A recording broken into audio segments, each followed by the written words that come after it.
Boa noite, sejam todos bem-vindos. Estamos falando de Florianópolis, Santa Catarina. Hoje o tempo está bem friozinho, mas um ar agradável, onde nossos corações vão se aquecer hoje com mais um Secal em Foco, né, para a gente irradiar boas energias. Nós queremos agradecer a você, internauta, que está aqui conosco, e queremos agradecer aos nossos amigos de retransmissão também estão conosco. Web Rádio Fraternidade, ao IGES, Instituto Goiano de Estudos Espíritas, e a PEC TV de Santa Catarina.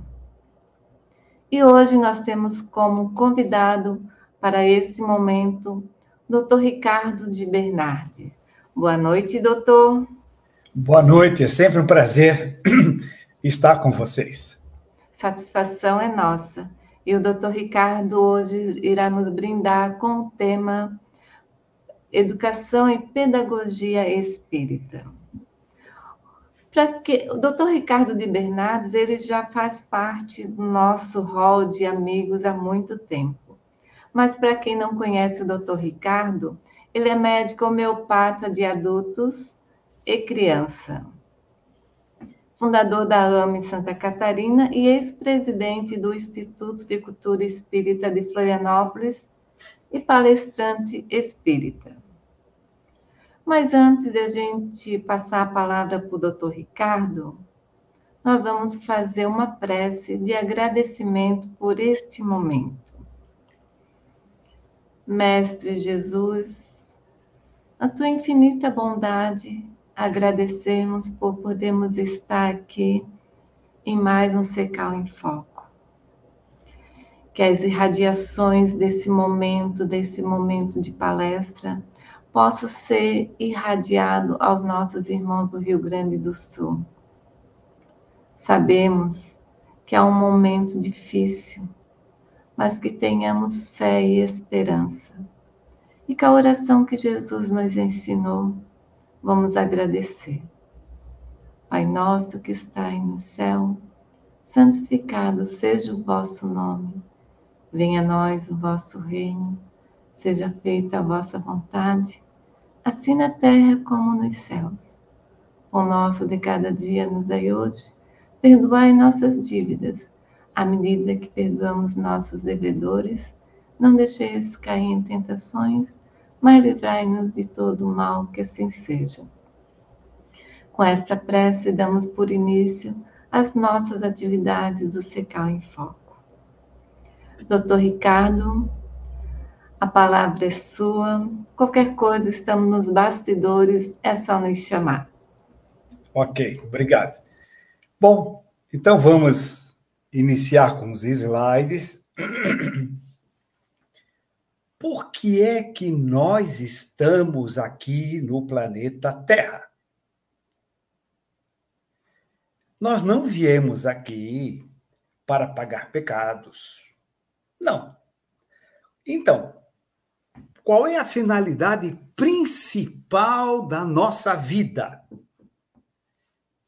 É evoluirmos, é nos educarmos, é amealharmos conhecimentos para o nosso espírito e agregarmos na nossa alma virtudes, qualidades, aquisições para o nosso espírito. Tudo isso podemos dizer, ou podemos chamar de educar-nos. A finalidade principal da nossa reencarnação é o nosso crescimento espiritual. E isso, pode-se dizer, é um processo de educação. Pedagogia seriam técnicas especializadas, seriam maneiras adequadas de se conduzir uma educação aprimorada. E nós vamos apresentar essa nossa conversa dentro de uma visão espírita. Ou seja, associando aos conhecimentos que os espíritos nos trazem a respeito da educação e da pedagogia. Próximo, por favor. Outrora, vivíamos, há muitos séculos atrás, um núcleo familiar medieval, onde nome, honra, brasão, autoridade dentro da família era extremamente importante. O trabalho geralmente era circunscrito ou era inscrito dentro do próprio núcleo familiar, seja uma fazenda, seja o que fosse, mas as atividades se executavam dentro do núcleo familiar. As mulheres eram praticamente voltadas com exclusividade às prendas domésticas. Tá? E vocês vejam aquelas setas azuis ali, como que batendo no núcleo familiar e não penetrando. Porque esse núcleo familiar ele era rígido, até mesmo com uma autoridade até quase feroz dos dirigentes da família, geralmente os pais. Bem, embora ali vocês possam observar pintadinho de amarelinho ali, de ocre, explosões internas que aconteciam dentro do núcleo familiar, mas havia essa característica dessa grande rigidez na educação, no trato com os filhos e também, claro, com os professores, com os alunos. Essa época ocorreu após a queda do Império Romano, onde se constituíram feudos em todo o Ocidente, conhecido nosso, né? E havia um domínio duríssimo da Igreja. Aí a história da Inquisição, das ameaças com o inferno, enfim, tudo aquilo que vocês já conhecem. Mas essa era uma situação de alguns milhares de anos atrás, ou né, de alguns séculos atrás. Passa-se o tempo. Pode passar o próximo. O que é que... Bem, então ali está anotada ali uma época de uma religião dogmática e rígida, né? Seguindo.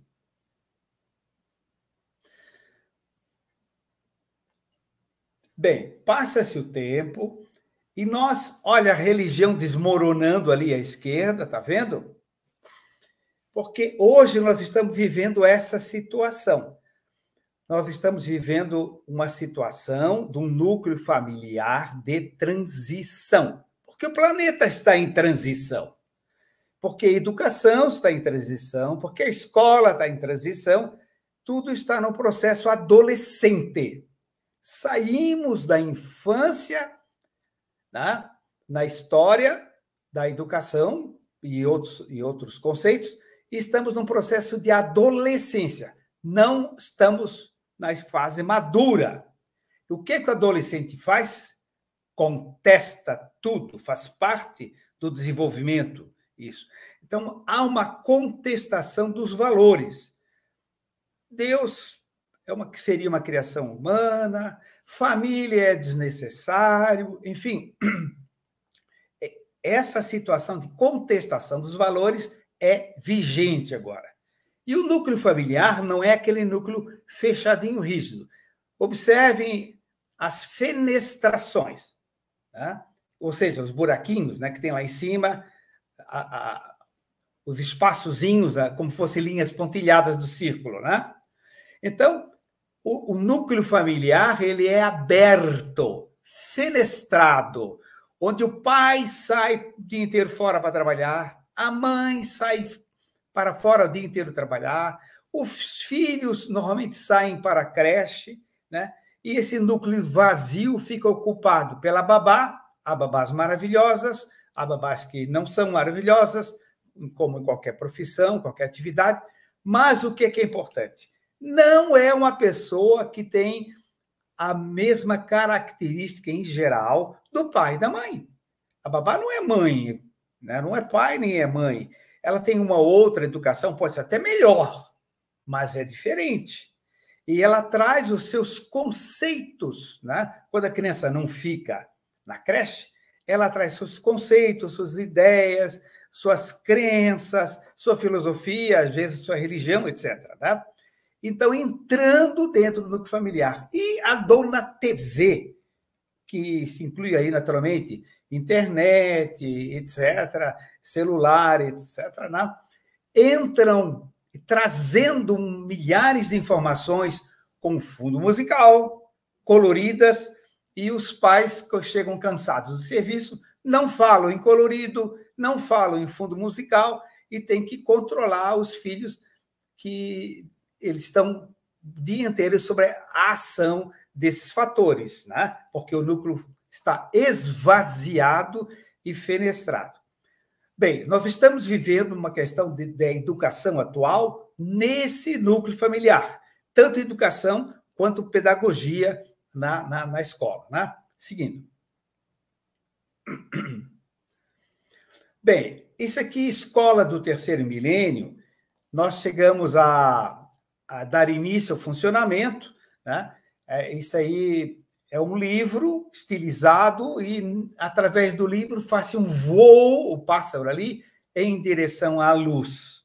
Essa era a concepção, assim, da Escola Terceiro Milênio, que era uma escola espírita, mas ela não vingou por dificuldades diversas, né? Ela não conseguiu sobreviver financeiramente, etc. Mas, pelo menos, ficou uma ideia, né? E ficou um ponto de partida para, quem sabe, alguém no futuro dar sequência. Vamos adiante. Construção espiritual familiar. Quem é a nossa família? A nossa família, a família de todos, é constituída por espíritos reencarnados. Né? E que espíritos são esses? Bom, alguns são espíritos afins. Vovô que reencarna, amigos que reencarnam, né? Parentes que reencarnam, né? Às vezes grandes amigos de vidas anteriores, ou até desta vida que faleceram antes, desencarnaram antes, né? Então, espíritos afins. Mas também há espíritos que não são afins, eles estão em afinização necessária. Reajustes, reencontros, para criar laços afetivos, substituindo dificuldades que existiam antes em vidas anteriores. E, terceiro grupo, espíritos em afinização urgente. O que significa isso? Até inimigos do passado. Espíritos com os quais temos problemas e que temos a oportunidade agora de reencontrarmos-nos, reorganizarmos-nos, superarmos as dificuldades e até os amá-los. Seguindo, filhos, porque educação, embora todos nós estejamos num processo de educação, é eterno isso, mas quando se fala em educação, pensa-se muito nos filhos ou alunos, né? E em ambos, o trabalho é árduo e magnífico. Bem, filhos podem ser afetos do passado. Olha lá em cima, espíritos afins. Pode ser afetos do passado. Mas podem ser afetos harmônicos, quer dizer, aquele vovô que reencarna novamente, aquela tia, avó que volta novamente à família, né? E com o qual nós temos uma afinidade muito grande, ou afetos desarmônicos.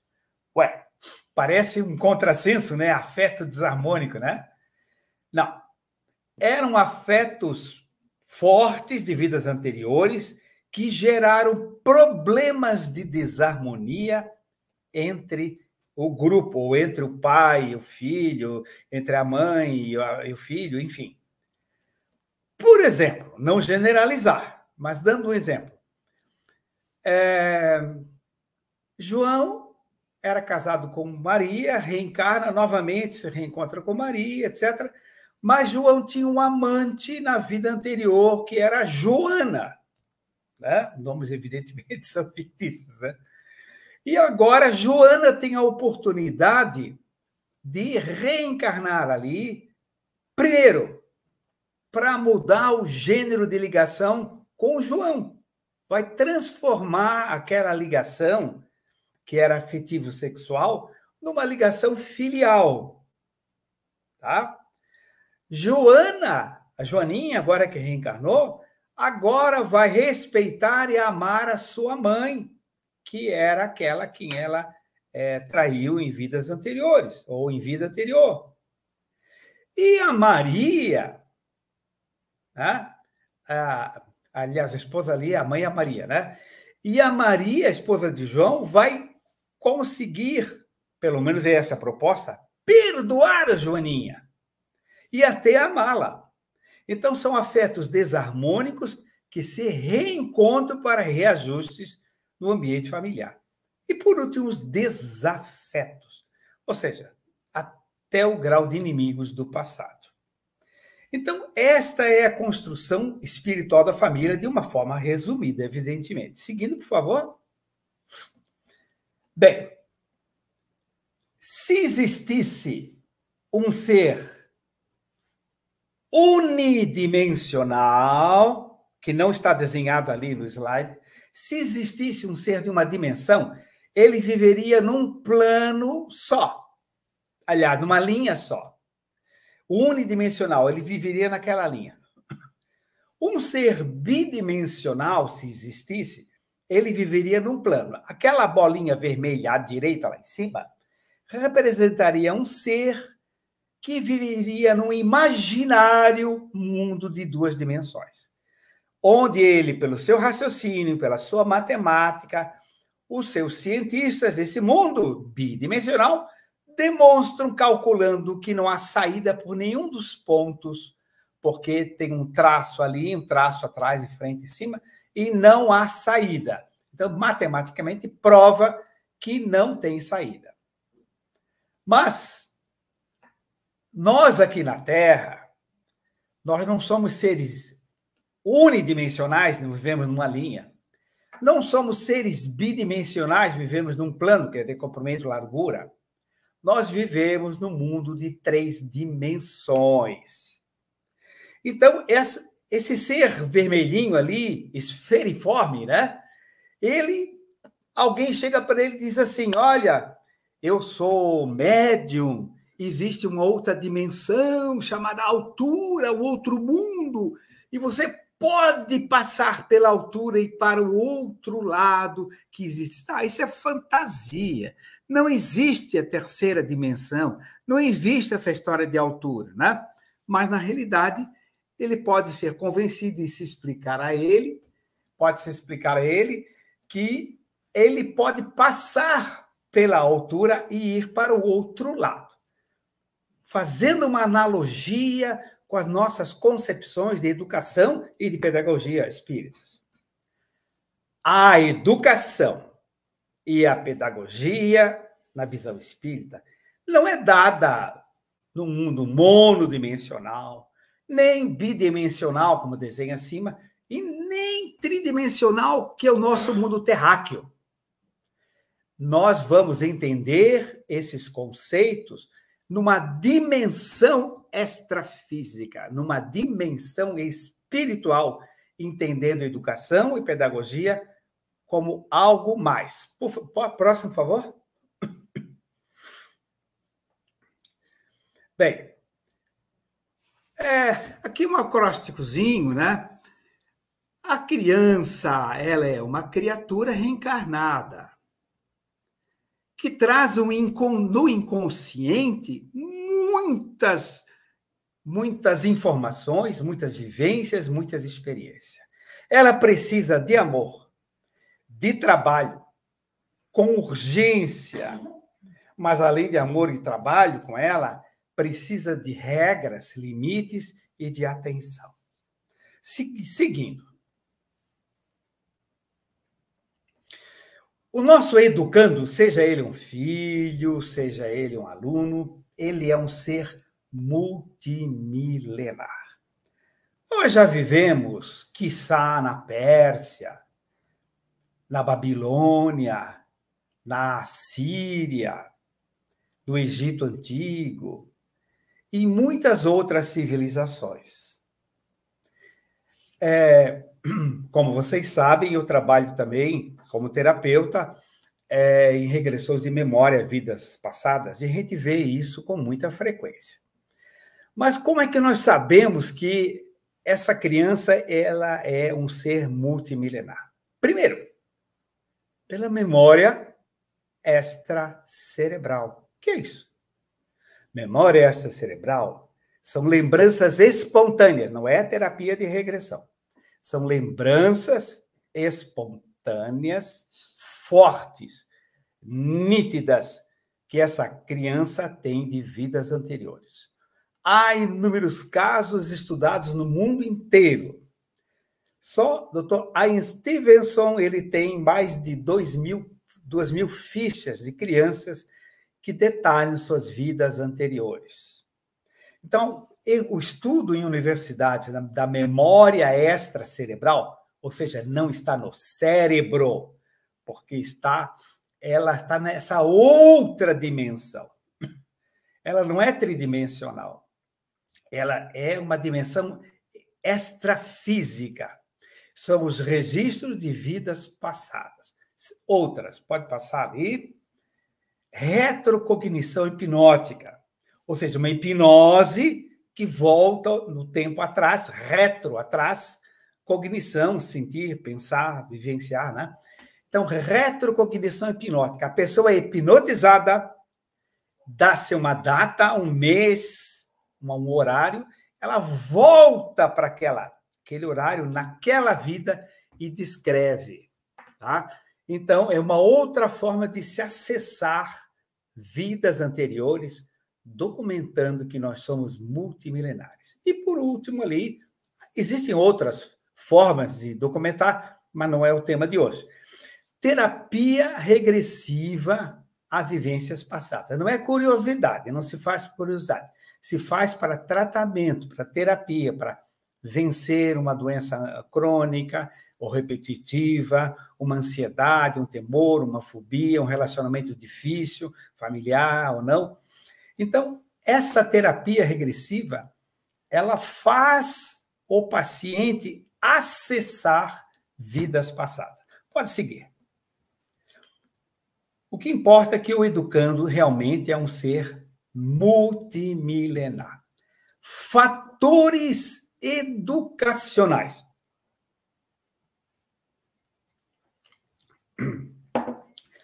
Há fatores educacionais que vêm da própria alma da criança, vêm do próprio espírito reencarnado.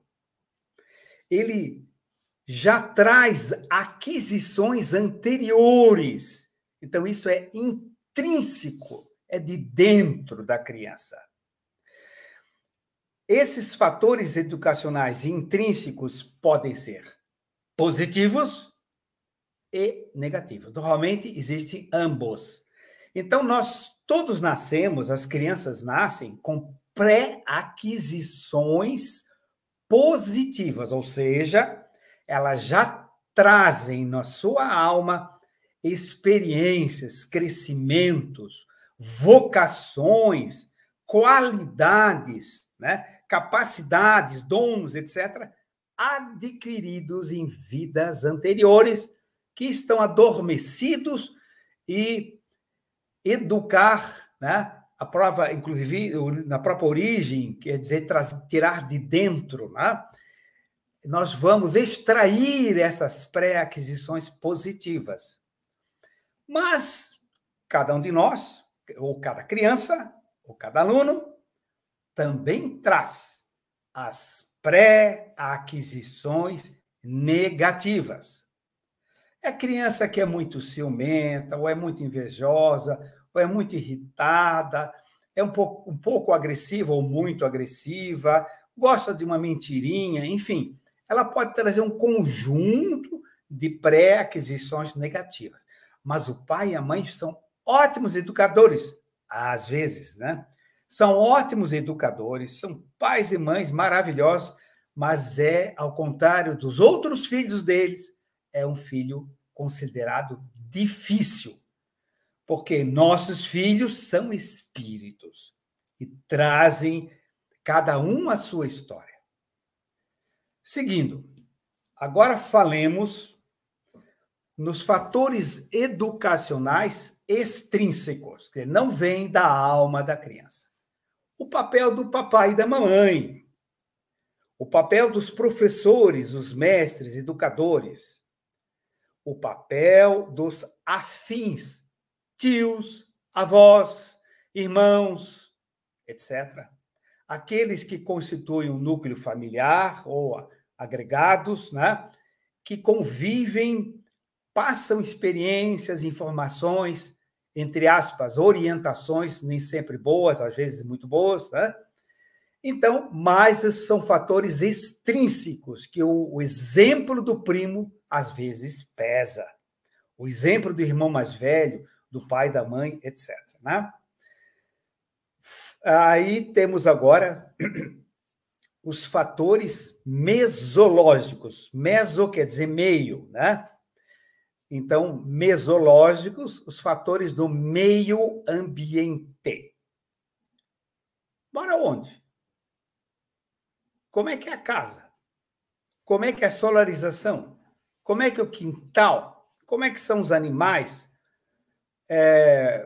Quais são os recursos, a situação financeira, as dificuldades que passam, né?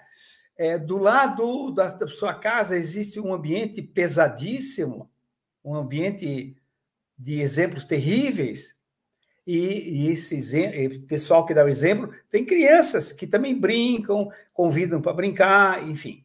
Né? Então, fatores mesológicos são fatores do meio ambiente, e não é à toa que ela está aí, não foi uma azarada. Ela reencarnou ali porque precisa reencarnar ali. O que não isenta os pais, ou os mestres, os professores, né, de atuar com firmeza e carinho, autoridade e amor. E temos ali os educadores extrafísicos, ou seja, os professores do mundo espiritual. Os anjinhos da guarda, que não têm asas, mas têm força mental, têm amor, têm inteligência, né? E velam durante o desdobramento no sono da criança, ou do jovem, ou do adulto, né? Então, eles trabalham intensamente educando também.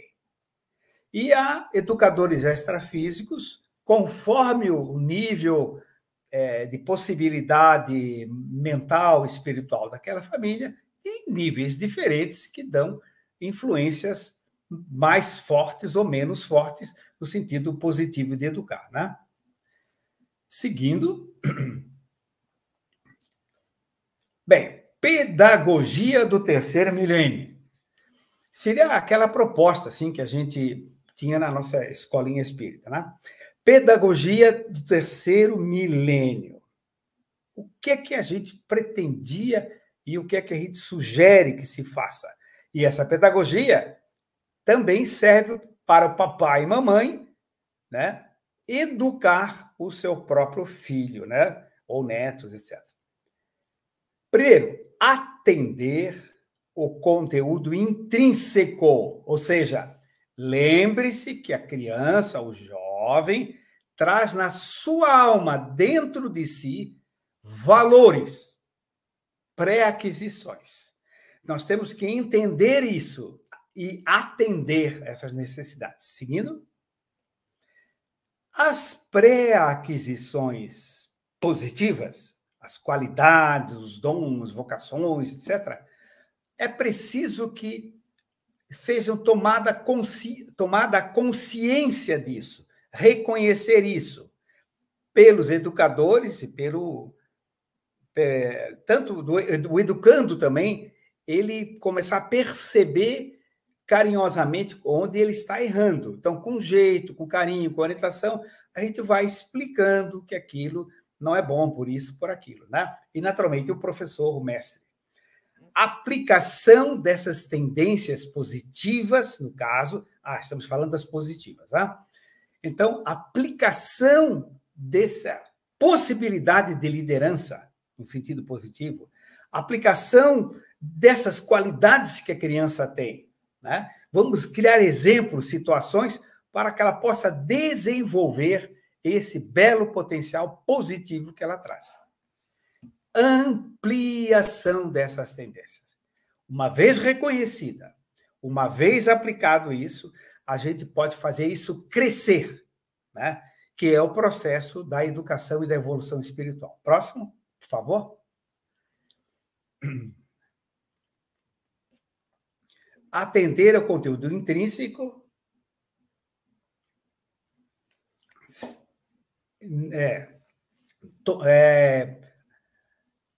das pré-aquisições negativas. Aquele sinalzinho ali, tracinho, é sinal de menos, tá? Negativas. Tomada suave de consciência, tanto do educando quanto do mestre. Aí é que nós nos referimos, tá? A criança, o jovem, ou até nós adultos, com uma certa delicadeza, mas firmeza, demonstrar que essa atitude não é construtiva e gera dificuldades a médio, a curto, médio ou longo prazo, né? Compreender essa nocividade. Eu sou assim. Não, ninguém é assim. Nós estamos assim. Nós temos milhares de anos de vida. Estamos em contínua modificação. Lenta, passinho por passinho. Mas estamos aqui para nos modificar. Ninguém é assim. A gente está assim e já foi muito pior. Já fomos muito piores. Isso não há dúvida. E a tendência, sem dúvida, é sempre melhorar. Compreender essa nocividade, direcionar isso para outra situação de uma forma correta, sublimar isso, né? Usar essa força num sentido diferente, sob a orientação. Seguindo.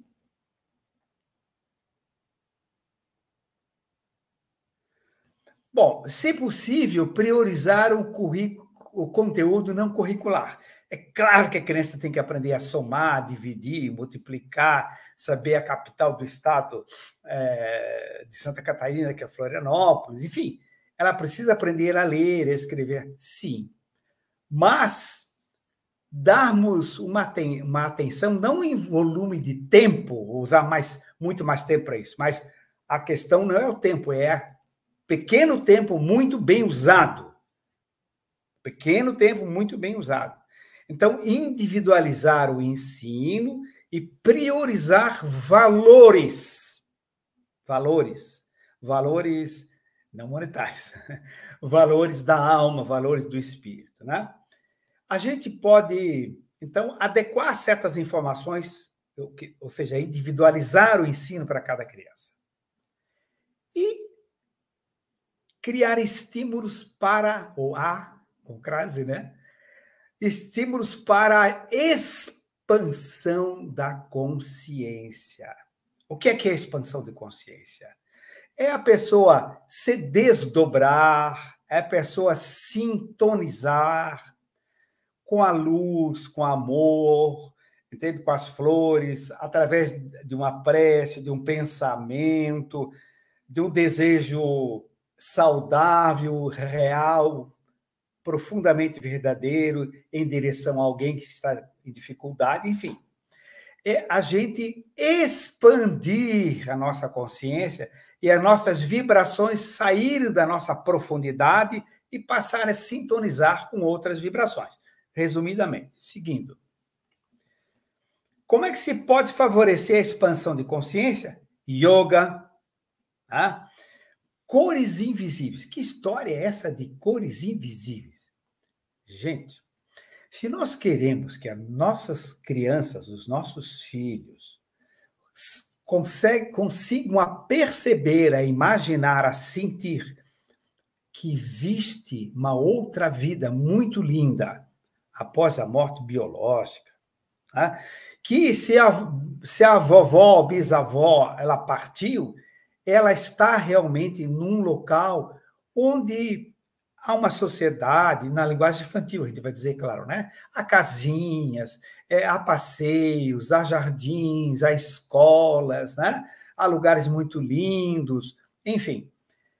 Se nós queremos que os nossos filhos e alunos entendam devagarzinho isso, não precisa nem falar, se quiser, conforme o ambiente, em doutrina espírita. Claro que nós adoramos falar em doutrina espírita porque ela nos traz essas informações detalhadas. Bom, cores invisíveis. Gente, ultravioleta não se enxerga, mas é uma cor. É uma cor invisível. O infravermelho também não se enxerga. Claro que tem uma lâmpadazinha ali colorida, faz aparecer, mas o infravermelho é uma cor que não se vê. Ora, se existem cores que nós não vemos, há muitas outras coisas além de cores que nós não vemos. Aqui, ó, no final à direita, o último, sons inaudíveis. Sons que existem e nós não os escutamos. Por exemplo, um apito para chamar cachorro. O apito para chamar cachorro, para chamar o cãozinho escuta o apito, mas nós não o escutamos, porque é um som que o nosso ouvido não capta. Nosso tímpano, nossas estruturas internas aqui não captam esse som, mas o cachorrinho capta. Mas, pelo fato de a gente não ouvir, o som existe. Outro exemplo um exemplo de ultrassom. Mamãe vai fazer, vai lá no médico, na médica, vai fazer um ultrassom. O que é isso, papai, mamãe? Olha, é uma espécie de uma fotografia, mas vem um som tão alto que passa pelo bebezinho e fica todo o desenho do bebê. Não machuca o neném? Não, que nada, não machuca nada. O bebê vai ficar dormindo. Então, existe um ultrassom que dá uma imagem, dá uma ultrassonografia, dá uma ecografia. É um som que a gente não escuta. Isso tudo são formas de se introduzir a realidade do universo em outras dimensões. É isso que nós desejamos passar também para a criança. É claro que todos os valores éticos e morais também estão incluídos. Nós estamos falando aqui o que é que a doutrina espírita pode acrescentar. Bem, música relaxante, música suave, música sons da natureza facilitam esse relaxamento. Uma hora de harmonização ou uma hora da prece, mas, se possível, de uma forma mais lúdica, de uma forma mais compreensível para a criança.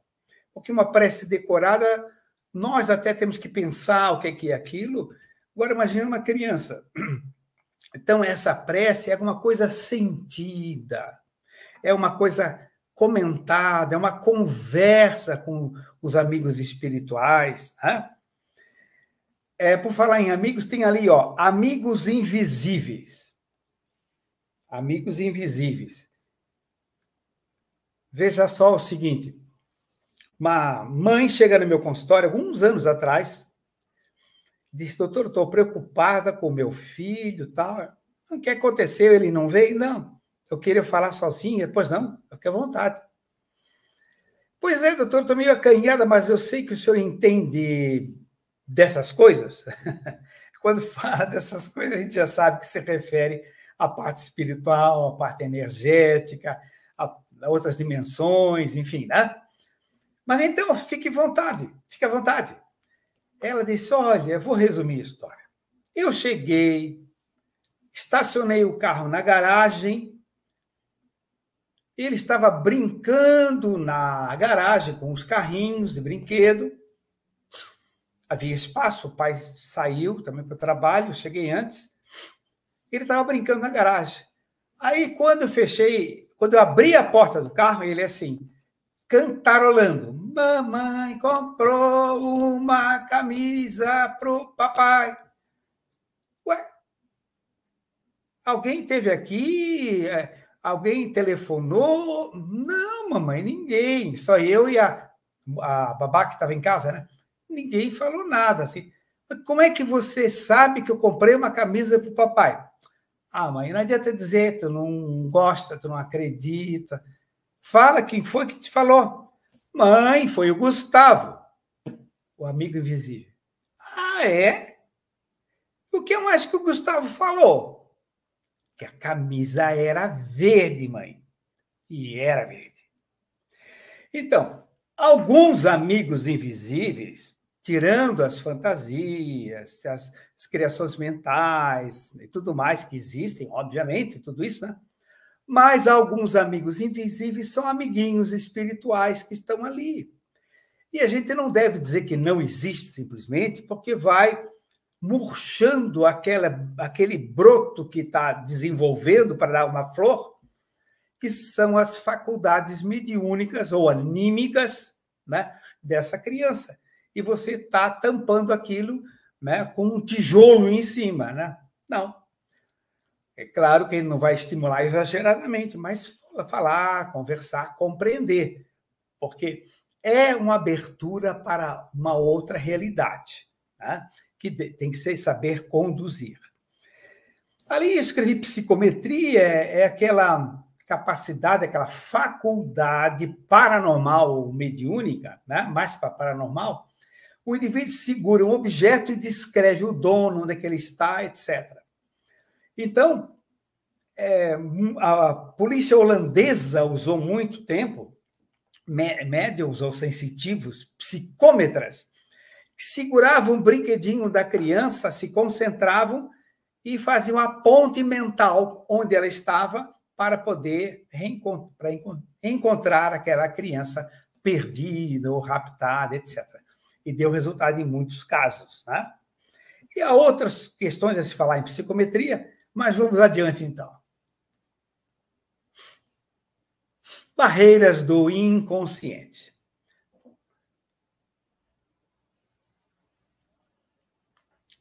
Em azul claro ali está o inconsciente, que é o espírito, onde estão arquivos, trilhões, não estão desenhados trilhões ali, só meia dúzia, né? Trilhões de arquivos energéticos das vidas anteriores. Tudo ali dentro. Como também em outras camadas mais superficiais, aquela camada branquinha ali, entre o azul escuro e o claro, é o inconsciente dessa vida, inconsciente presente, o inconsciente atual. E lá na profundidade, que era azulzinho claro, estão os núcleos de energia, os arquivos, arquétipos de vidas passadas. Mas eles não podem vir à superfície porque aquelas barreiras ali impedem, né? Agora, mostrando aqui o slide do lado, vejam só. Quando há expansão da consciência, prece, yoga, música clássica e tudo mais, aquilo, esses arquivos podem vir à superfície do cérebro, do córtex cerebral. Esses arquivos de vidas passadas, esses valores, dons, qualidades, se o processo da expansão da consciência for feito adequadamente, amorosamente, corretamente.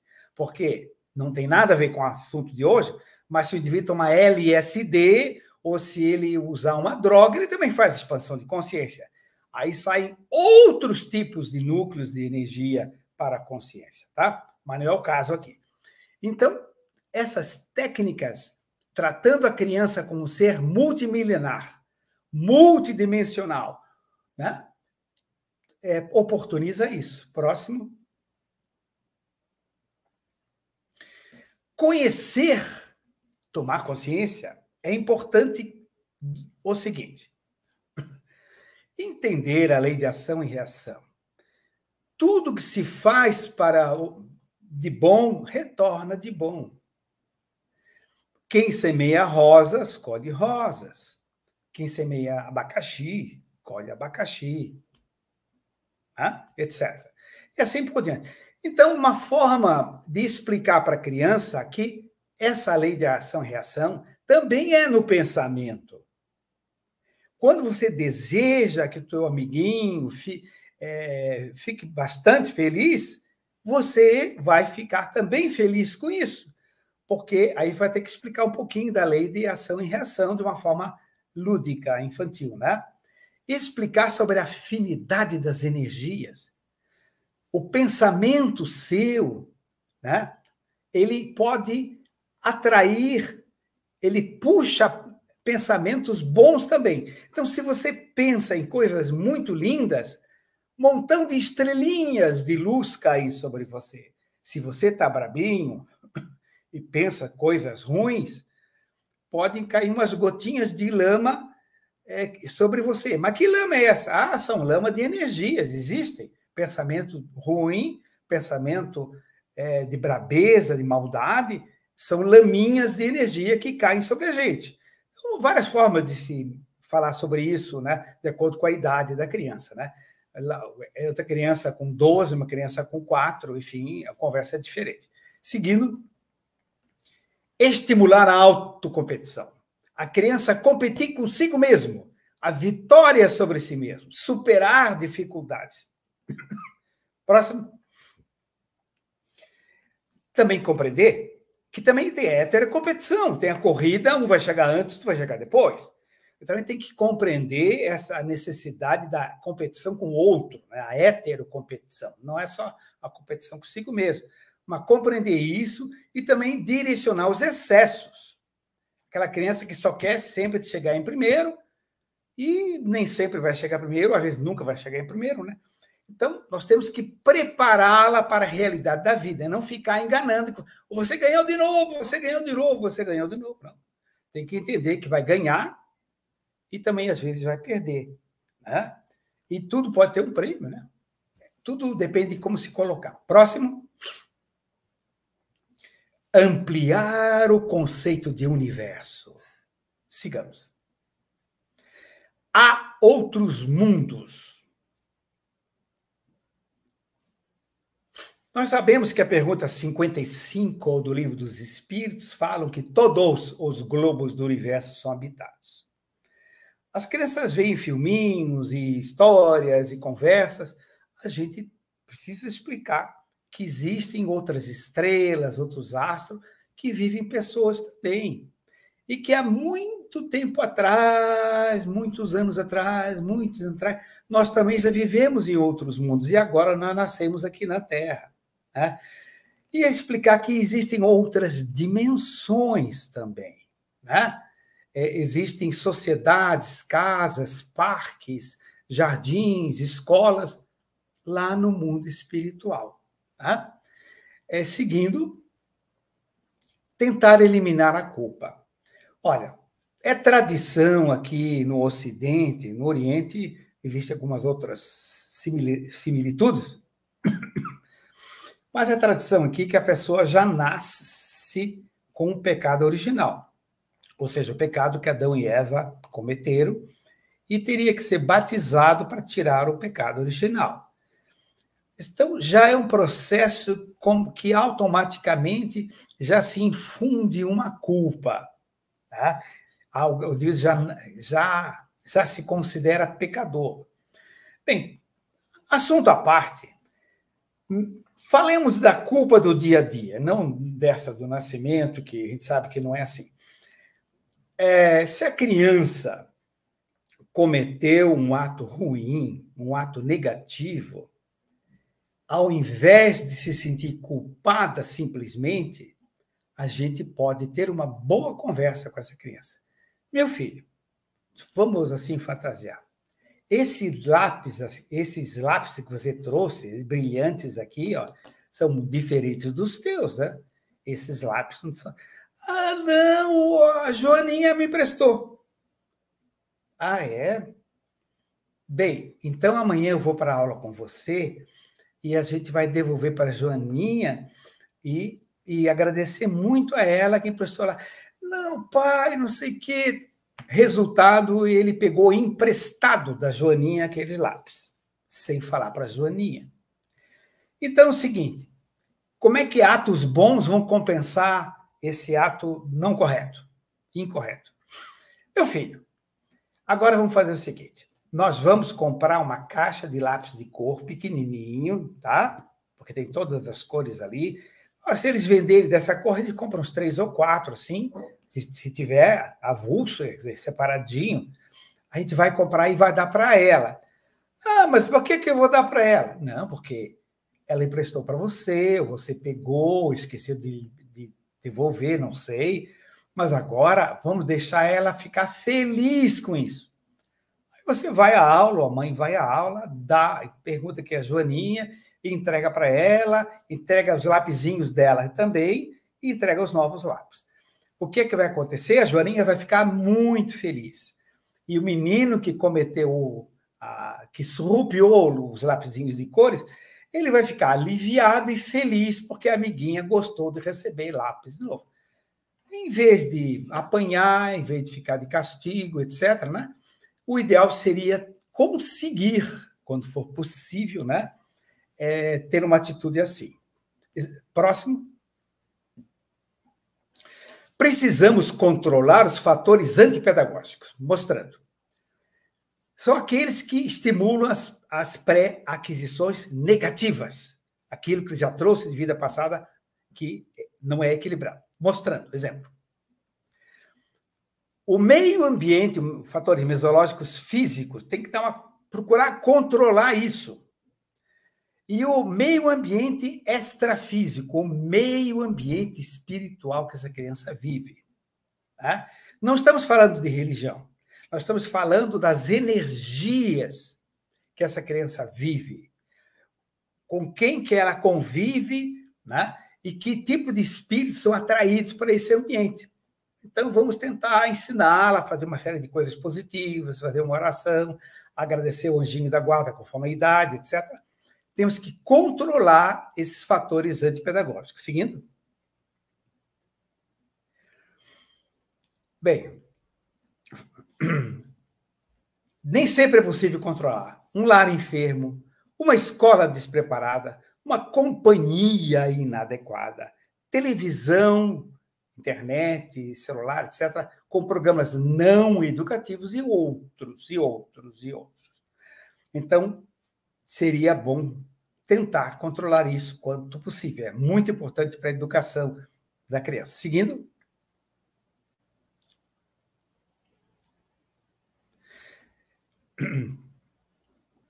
E controlar os fatores do meio ambiente, mesológicos, extrafísicos.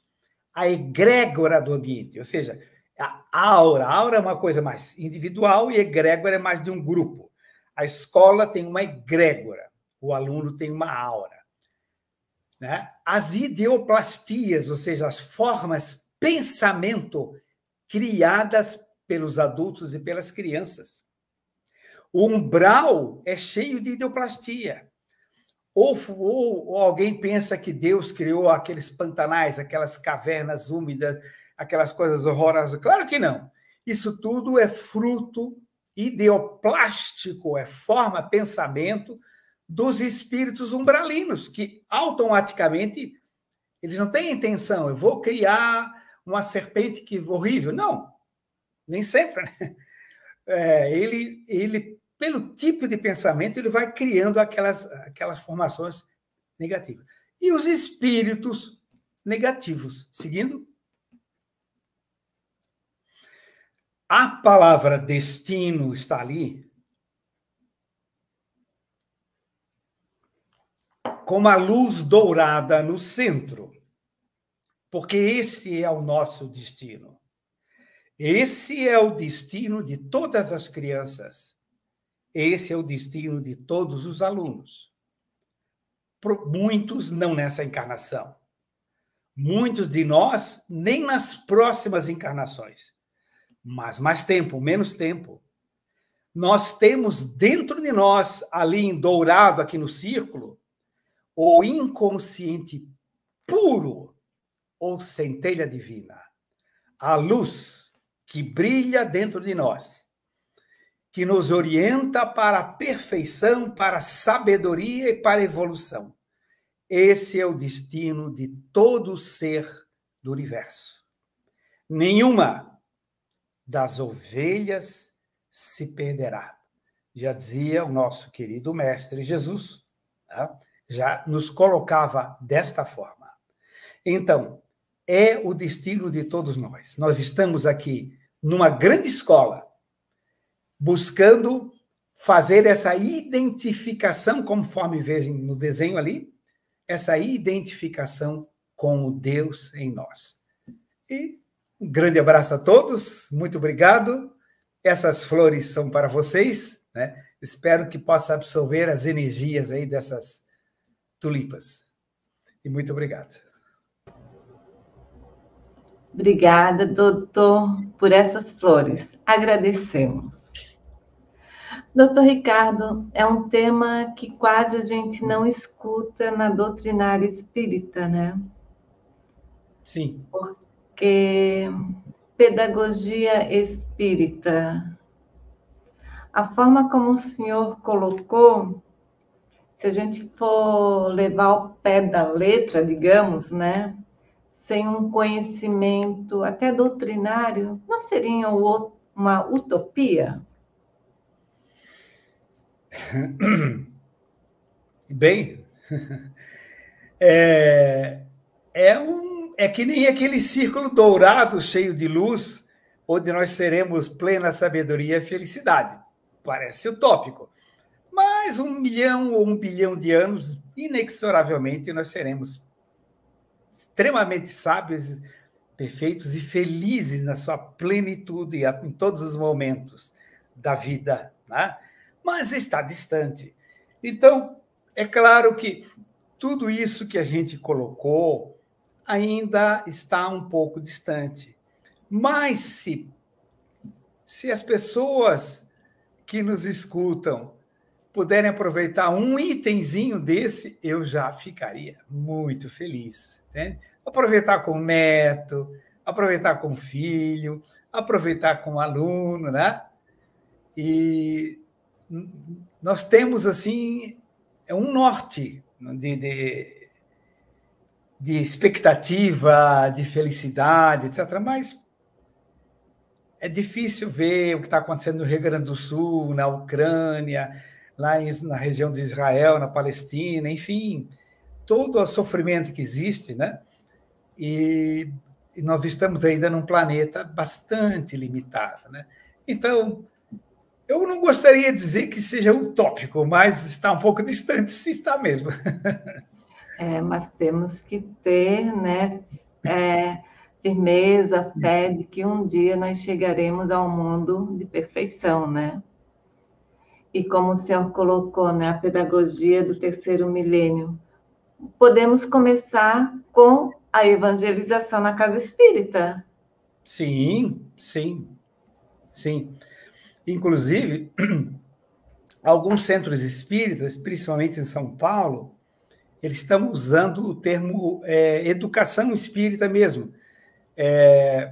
Até eu perguntei por quê. Ele disse, não, é o seguinte, a gente não deixa de falar sobre o evangelho, mas a gente precisa dar uma visão ampla a nível infantil da terceira revelação, não só da segunda. Então, falar de uma forma lúdica, infantil, sobre tudo isso que a doutrina espírita nos informa. Então, a educação espírita infanto-juvenil, ela deve contemplar esses aspectos dentro da possibilidade do grupo, da idade e de todo mundo, né? Sim.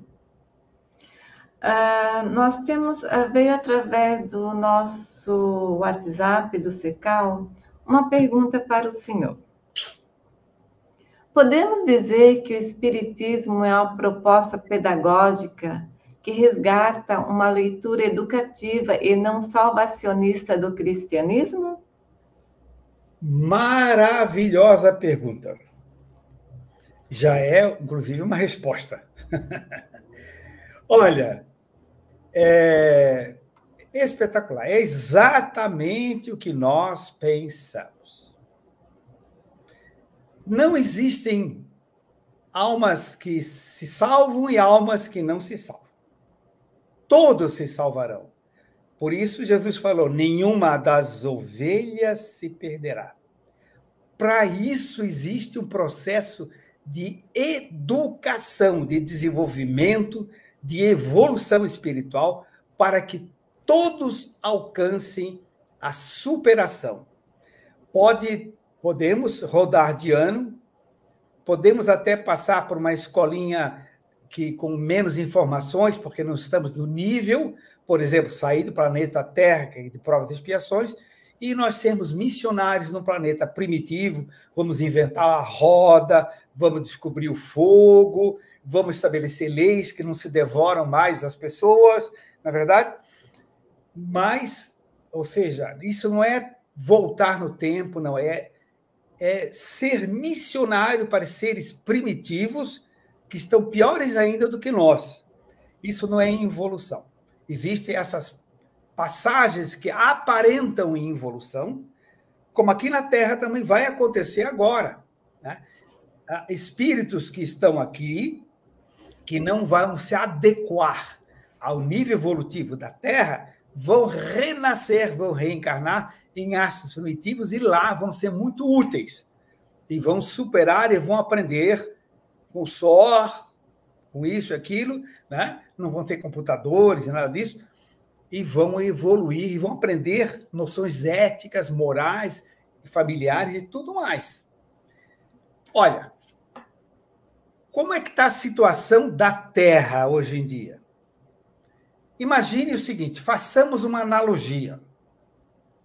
Você está do lado de fora do banco e você está com um celular de metal, ou com 2 celulares, o seu e da filha e tudo mais, no bolso.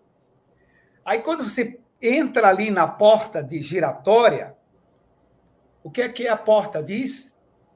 Mais ou menos o seguinte: ei, moço, com esse peso aqui não dá para entrar, né? Lógico que não diz isso aí. Por gentileza, quero deixar esse lastro energético, né, pesado que está dentro do seu escopo, né? Do lado de fora, porque aqui dentro só pode adentrar ao recinto quem não estiver carregado com energias de tamanha densidade, aí poderá transitar aqui no banco. É claro que é uma brincadeira, mas e vai acontecer com a Terra a mesma coisa, espíritos densos, pesados, que têm o seu corpo espiritual carregado de energias, de núcleos vibratórios muito densos, muito obscuros, o que vai acontecer? Não vão poder mais sintonizar com a atmosfera da Terra de regeneração, daqui a pouquinho, né? De regeneração. Então, vão reencarnar em outro astro. Mas, de qualquer forma, sempre todos estão evoluindo. Agora, o que o nosso amigo colocou ali, vou até reler. Podemos dizer que o Espiritismo é uma proposta pedagógica? Sim! O Espiritismo é também uma belíssima proposta pedagógica. No livro Evolução para o Terceiro Milênio, não é o do André Luiz, Evolução dos Mundos, Evolução para o Terceiro Milênio. Carlos Toledo de Rizzini, me lembrei, o autor, ele diz: o que é o Espiritismo? É um curso de renovação mental. É um curso de renovação mental. Isso inclui reforma íntima e tudo mais. Conceitos, conhecimento, ética, tudo. Então, é uma belíssima proposta pedagógica que resgata uma leitura educativa. Nós estamos aqui não é para pagar pecado, nada disso, não é para salvar a alma, porque todos vão evoluir. Nós estamos aqui para nos educarmos. Puxa, essa pergunta aí ganhei meu dia. Então essa aqui também você vai ganhar a sua noite, então. O Antônio nos pergunta: no artigo feito no site O Consolador em 2016, podemos dizer que os princípios básicos da pedagogia espírita é um caminho de buscar um mundo melhor? Com certeza. Com certeza. Essa pedagogia espírita, ela é a forma correta de quem conhece a doutrina espírita ou aceita a doutrina espírita, é a forma mais ampla, bela, profunda de educarmos, primeiro a nós mesmos, né? Mas educarmos nossos filhos, nossos netos, nossos alunos, sim, e o mundo melhor é o mundo de transição que nós estamos preparando. Com certeza. Ótimo, Antônio. Com certeza, né? A gente, né, doutor, nós estamos aqui para dar receitas do que vamos fazer e do que devemos fazer, mas de algo que a gente tenha que procurar plantar uma sementinha cada dia para trazer o melhor para a coletividade, né? E através do o ensinamento, da amorosidade, da gentileza, é tudo isso para buscar um mundo melhor, né? E não significa que seja a doutrina espírita ou outra religião, mas toda uma coletividade para a gente poder trazer esse amor, né, para uma regeneração do mundo. Doutor, queremos agradecer por esses momentos que o senhor esteve aqui conosco, né? As suas palavras vieram nos trazer um esclarecimento a respeito, né, de um processo pedagógico que a gente pode futuramente, né, ir em busca do terceiro milênio, como o senhor, do milênio da pedagogia do milênio, como o senhor nos colocou. E a gente só tem gratidão por essa noite que o senhor está aqui conosco. Ok. Nós queremos pedir suas considerações finais e se o senhor puder fazer a prece de encerramento das nossas atividades, a gente agradeceria. Eu farei as considerações finais. Eu vou pedir a Gladys se ela pode fazer a precezinha de encerramento depois? Seria muita gentileza da Gladys. Já estou ficando meio rouco aqui. Bem, então, o seguinte.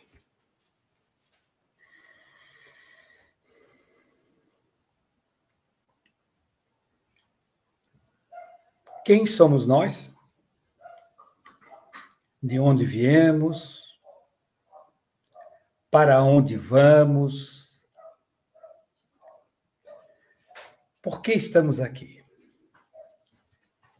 A doutrina espírita, ela nos oportuniza ter esse curso de renovação mental, nos oportuniza realmente conhecermos-nos melhor, o que nos estimula a nos melhorar a cada momento. A educação é um ponto fundamental, um ponto-chave para isso.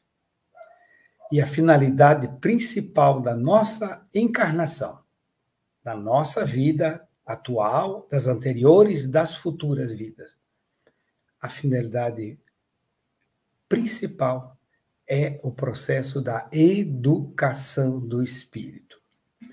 Esperamos que possamos ter contribuído de uma forma simples, objetiva, para que nossos amigos possam refletir sobre isso e passar, inclusive, os conceitos que considerarem válidos a outras pessoas.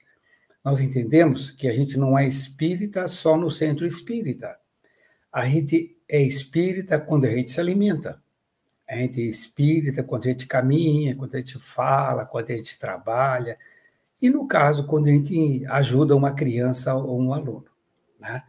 É claro que nós estamos falando assim, mas todos nós erramos bastante, cada vez procuramos errar menos, mas, de qualquer forma, é importante que tenhamos presente em nós. Esse é o objetivo do crescimento espiritual.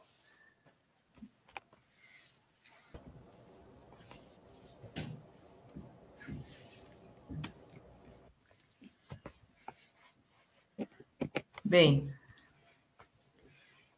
vamos unir nossos pensamentos, vamos unir nossos sentimentos e as nossas energias para construirmos uma egrégora energias em conjunto e em união para que vibrem luz, amor, paz. Elementos tão fundamentais no mundo de hoje, nos dias difíceis que estamos passando. Mas acreditamos que somente o amor será capaz de construir um mundo novo a cantar felicidade. O amor que nosso Mestre Maior Jesus nos ensinou, que amar ao próximo como a si mesmo não é simplesmente uma lei, mas é algo que faz parte da nossa própria vida. Seja na condição física encarnada ou na condição espiritual desencarnada, ou na nossa verdadeira vida, porque não somos seres físicos, matéria, que estamos nessa condição humana, vivendo uma experiência espiritual. Somos seres espirituais que estamos, no momento, passando por uma experiência humana, física. E o nosso destino, conforme foi dito, é alcançar, chegar, desfrutar da felicidade, da luz que somos nós mesmos, mas só que na condição de ainda uma fagulha. Mas o nosso destino é expandir a luz dessa fagulha e se transformar no imenso sol, que é essa centelha divina que carregamos dentro de cada um de nós. Portanto, é por isso que nenhuma alma se perderá, porque todos nós, por mais difícil que compreendamos, temos uma centelha divina, temos um foco de luz. E desejamos no final desta noite, no final desta palestra, que alguma palavra, alguma centelha dessa luz e algum aprendizado possa ter ficado para darmos passos mais significativos de hoje por diante, com a consciência de que todos nós somos luz. Que a luz possa estar presente no coração de cada um. Que assim seja. Que assim seja. Gladys, gratidão por esse momento de oração. Doutor Ricardo, obrigado pelo tema exposto. Né? E antes da gente dar boa noite, nós queremos convidar todos para estarem conosco no próximo domingo, dia 26, com a nossa convidada Elizabeth Soares de Paula, com o tema Destinação da Terra, Causa das Misérias Humanas. Aguardamos todos no próximo domingo também. E queremos então dar uma boa noite de paz, de serenidade a vocês, casal de Bernardi, aos nossos internautas e ao nosso grupo Secal. E tenhamos todo um bom descanso e uma boa semana de paz abençoada pelo nosso Mestre Jesus. Uma boa noite e até domingo que vem. Gratidão.